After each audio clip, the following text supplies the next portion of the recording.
In an ocean of edgy-ass anime, there are only a select few mangaka that are actually mentally ill on a severe level.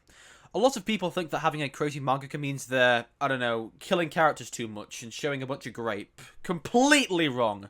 Fujimoto is undeniably my favourite author. The guy roleplays his sister on Twitter, he ate his goldfish, and he got turned on when he got his bike stolen. Now, even though his other projects are genuinely incredible, when the fuck is this coming out? Chainsaw Man is my favourite manga, and by extension, it's probably going to end up being my favourite anime. When the fuck is this coming out? It is the first show that I actually bought all of the physical volumes so I could read, and I kept doing it until part 2 came out. It's a shame because I have thrown them in my garbage twice now. The manga is just so fucking good to the point where I won't be talking about it today. We're actually going to be talking about the 2007 anime Lucky Star and a little bit of Season 1 of the Chainsaw Guy show. I both do and don't understand why so many people were disappointed with Season 1 of Chainsaw Man. I think it is one of the most creative, unique takes on a shonen I have ever seen, and the art direction on this thing is incredible. There is so much effort put into all of these endings and openings and the cinematography, and while there wasn't a huge uproar or anything, I was genuinely surprised to see that there was a discussion. Now, as somebody who just really enjoyed an anime, I went and read the manga, and I found out a lot about this series.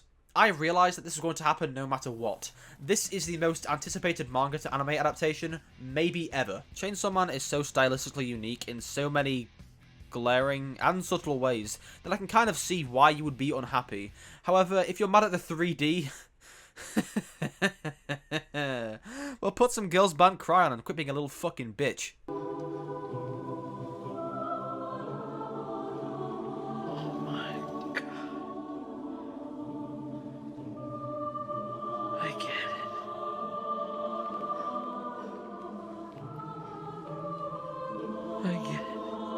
To me, Chainsaw Man still fills the massive clown feet shoes that it was given. I love the Chainsaw Man anime.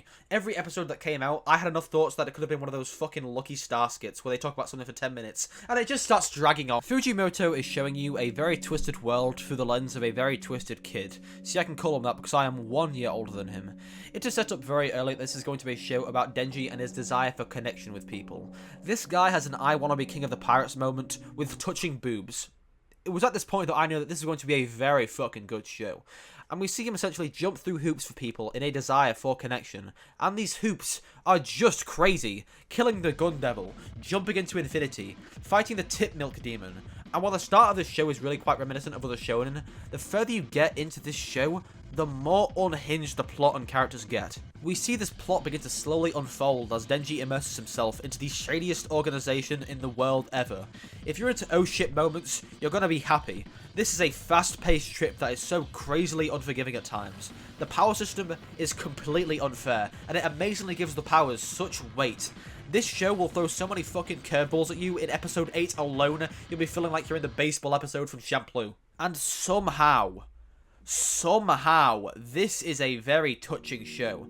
There is nearly an entire episode dedicated to a party that the main characters have after completing a mission, and it is about Denji's interactions with women. It is really quite a sad episode that makes you feel bad for Denji on a personal level. The sidecast managed to be so sad at times in a story as fucking wacky as this. Even though they're all really fucked in their head, they feel real in the best ways.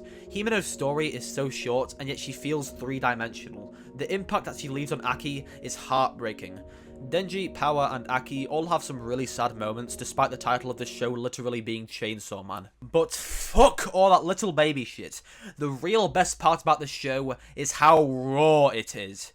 If you don't understand, I've actually made up my own personal definition of raw. Raw. Something that is extremely silly, but also really fucking cool. A synonym of hard. Let's look at an example. Yep. Pretty fucking raw. Chainsaw Man is raw as fuck. It is an amazing combination of over-the-top silliness, awesome shit, and genuinely serious stuff in a way that I only think Fujimoto could do. This is a show about a guy who turns into a chainsaw guy who has chainsaws for arms and a head. He kills devils, and he wants to touch boobs because he's a touch-deprived 16-year-old. Episode 1. Denji jumps out of a dumpster, turns into Chainsaw Man, kills a bunch of zombies, and then kills this big-ass zombie devil by throwing himself into it. Raw. In episode 3, Denji does this.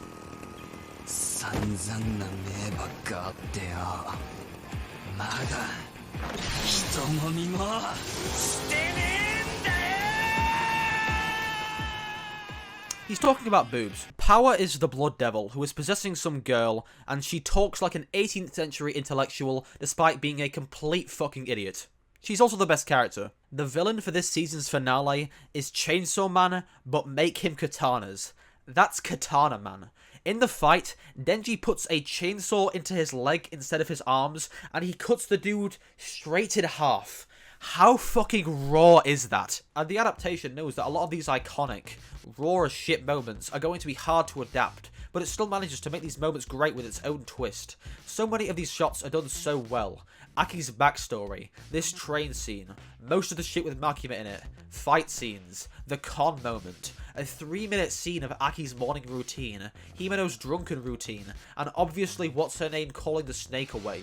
While some of the things here aren't one-to-one from the manga, Mappa puts its own spin on Chainsaw Man, which makes the experience really enjoyable. The soundtrack is obviously good. Same guy who made Ping Pong soundtrack, he made Silent Voices soundtrack. There is sometimes this deeply unsettling feeling in some tracks, whether it's ambience or a fight scene, and the fight songs in general have these really intense, breakcore sounding drums. This is definitely on the more experimental side, and it really fits with the crazy shit Fujimoto is known for cooking up. The openings and endings, I mean, what? There's a new ending every episode. Not different versions, different endings entirely. How much effort went into doing this? And I am not just praising the effort here. The effort. I'm praising the fact that they are so fucking good as well. These are some of my favourite endings of all time. I feel like if I ever did a top 10 best endings video, I would need to disqualify Chainsaw Man. The opening is my favourite of all time. It is just, you know, I am going off on a tangent here. I am just going to make an entirely separate video talking about these amazing openings and endings, because they are all just so creative and unique in their own. Even if there are some aspects of this adaptation that I think are a general downgrade, like the art style or some of the dimmer colours, I don't really mind, because Mappa does a great job at making Season 1 unique in its own way, and I am excited regardless, because they are changing the art style for the movie, and it looks great. So what would I rate Chainsaw Man Season 1? 0 out of 10, they cut the Muscle Demon fight. Fuck you, Mappa. Go watch Lucky Star. And where's the beach scene? I mean, it was animated. I know you have it somewhere, Mappa. Don't even think about fucking with me.